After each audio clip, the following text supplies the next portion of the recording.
And since you did bring up the quarterback position, let me throw it out there. JT Daniels is out of the way. He's in the transfer portal. He has yet to decide where he's going to land.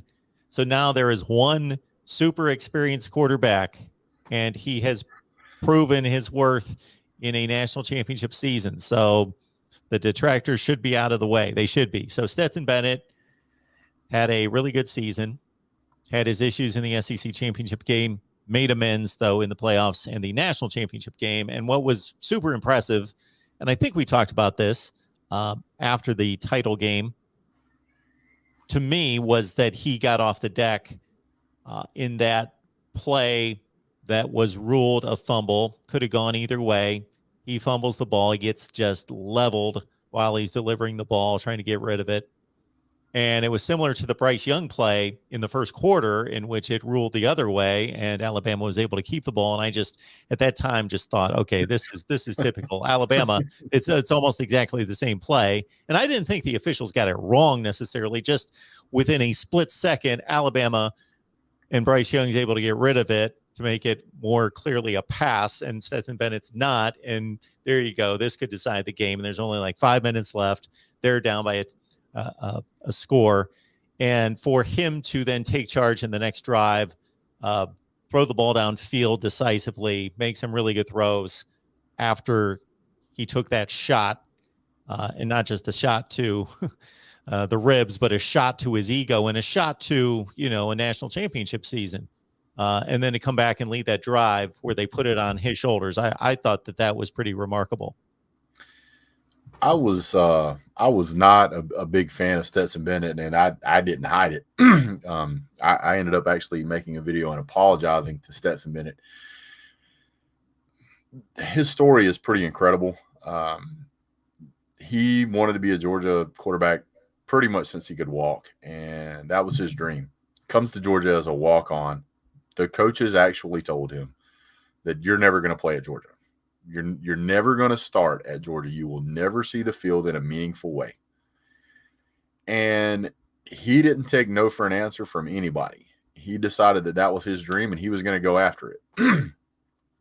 So he was actually on the team whenever Jake Fromm played for a national championship against Alabama. He leaves, goes to JUCO, does a great job there, wins a national championship, if I'm not mistaken. Comes back to Georgia as a scholarship player, and is at the beginning of the season is third on the depth chart. Does Stetson Bennett take no for an answer? Nope. Stetson Bennett continues to fight. He prepared. He practiced. He was ready every day. The moment he got an opportunity to go in, he latched onto it with both hands, and he never looked back. Stetson Bennett, and we can look at it any way we want to. If he didn't play for Georgia and he played for somebody else, and this was the same story, I would say the same thing. Stetson Bennett gave a life lesson to the world. He showed everybody, I don't care how many people are telling you no, even if it's the people that are directly above you, you don't take no for an answer. You keep pushing. So I thought it was commendable for a young man to have that much drive and fortitude to not give up. And the moment that he had an opportunity, he took full advantage of it. And he showed the world that he could do it. So to me, whenever he went down in the fourth quarter, a lot of quarterbacks would have folded up. And they would have just caved. The pressure would have been too much. The dream's over. I really can't do it. They would have doubted themselves. Not Stetson Bennett. Stetson Bennett got up and said, I am not going to be the reason that we lose this game. And I thought the way that he worded that and said that was extremely telling of his character. He didn't blame a referee. He didn't blame anybody. He took full responsibility. Every Georgia fan in the world and fans of many other teams looked at that play and went, that's the wrong call. He got hosed. The referee is to blame. But Stetson didn't do that. Stetson took it in stride and stood up and said, you know what, get me the ball back and let's go down the field. I do want to give a lot of credit to the Georgia defense, because if you go back, because I went back and watched the highlights today again, it's just still incredible to watch that. The first 4 times that Alabama goes down the field, they end up having to kick a field goal. And 3 out of those times, they were inside the 15. So that Georgia defense really bristled when it needed to and, gave us an opportunity to win that game. If they would have scored touchdowns on all of those drives, You're talking 28 points right there, plus the touchdown they get at the end. That's 35 points. That is a much different ball game. So I was very, very impressed with the defense, but also equally impressed with Stetson Bennett, dragging himself up off the turf and saying, I need the ball so we can go win this. So that said about Stetson Bennett and what he has proven, again, the only other experienced quarterback on the roster, JT Daniels, is gone. So he's off the table. Now you have three extremely gifted quarterbacks, Gunnar Stockton, Brock Vandegrift, and Carson Beck in line.